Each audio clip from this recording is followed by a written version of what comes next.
किसने क्या खूब कहा है कि लाख दलदल हो पांव जमाए रखना, हाथ खाली सही मगर उठाए रखना। और कौन कहता है कि छलनी में पानी रुकता नहीं, बस बर्फ बनने तक अपना हौसला बनाए रखना।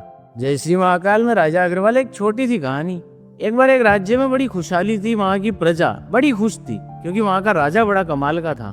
बड़ा नेक दिल इंसान, जो भी जरूरतमंद होता था हमेशा उनकी मदद करता था और साथ ही साथ आसपास के युद्धों में भी हमेशा जीत हासिल करता था। बड़ा कमाल का योद्धा भी था। तो इस वजह से उसके आसपास के राज्य के राजा उससे जलते थे, उसके ऊपर आक्रमण करना चाहते थे, उसको तबाह करना चाहते थे, खत्म करना चाहते थे। वो हमेशा उसके ऊपर आक्रमण करते, लेकिन ये राजा उनको हरा देता था। तो अब उन सारे राजाओं ने इकट्ठा होकर एक प्लान बनाया कि क्यों ना इस राजा को अगवा कर अपने राज्य में लाया जाए और वहां लाकर उसको खत्म कर दिया जाए। अब इसके लिए ये राजा के पहरेदारों से साठगांठ करते हैं। वो कहते हैं ना, आस्तीन के सांप होते हैं। वो पहरेदार एक दिन राजा के भोजन में बेहोशी की दवा मिला देते हैं। राजा बेहोश हो जाता है। उसे वहां से अगवा करके दूसरे राज्य के जंगल में लाया जाता है। वहां लाकर उसे एक पहाड़ पर गुफा के सामने पटक देते हैं। अब सारे राजा इकट्ठा होते हैं और विचार करते हैं कि क्या किया जाए, इसको मार दिया जाए। तभी एक राजा कहता है कि नहीं, इसको मारेंगे नहीं, इसने हमें बहुत परेशान किया, बहुत तड़पाया है, तो इसको इस गुफा के अंदर पटक दो।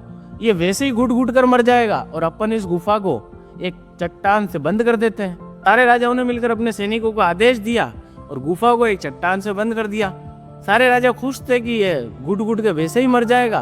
खुशी खुशी में सब अपने अपने राज्य चले गए। अब इस राजा को सुबह होश आता है। गुफा के अंदर थोड़ी सी सूरज की किरण आ रही थी। ये जगता है तो देखता है कि इसके हाथ बंधे में, गुफा का रास्ता बंद है, कुल मिला के सारे रास्ते इसके बंद हैं।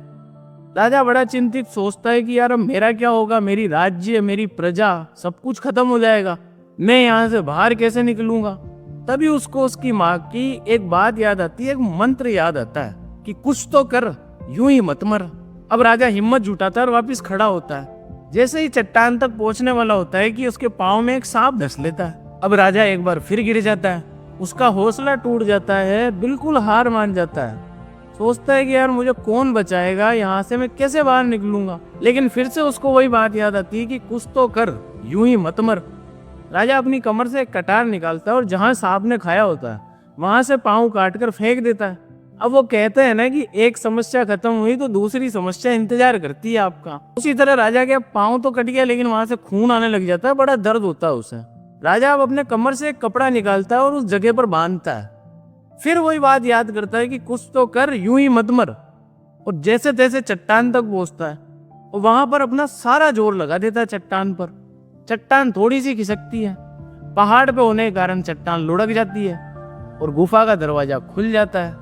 कुछ तो कर, यूं ही मत मर। बस सिर्फ एक इस मंत्र ने सारा कमाल कर दिया।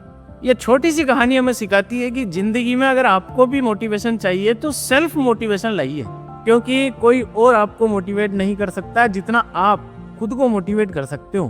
कुछ तो कर, यूं ही मत मर। इसलिए मैं हमेशा हर कहानी के अंत में कहता हूँ कि अब बस बहुत हुआ, उठो, लड़ो, जीत कर दिखाओ, दुनिया सिर झुकाएगी।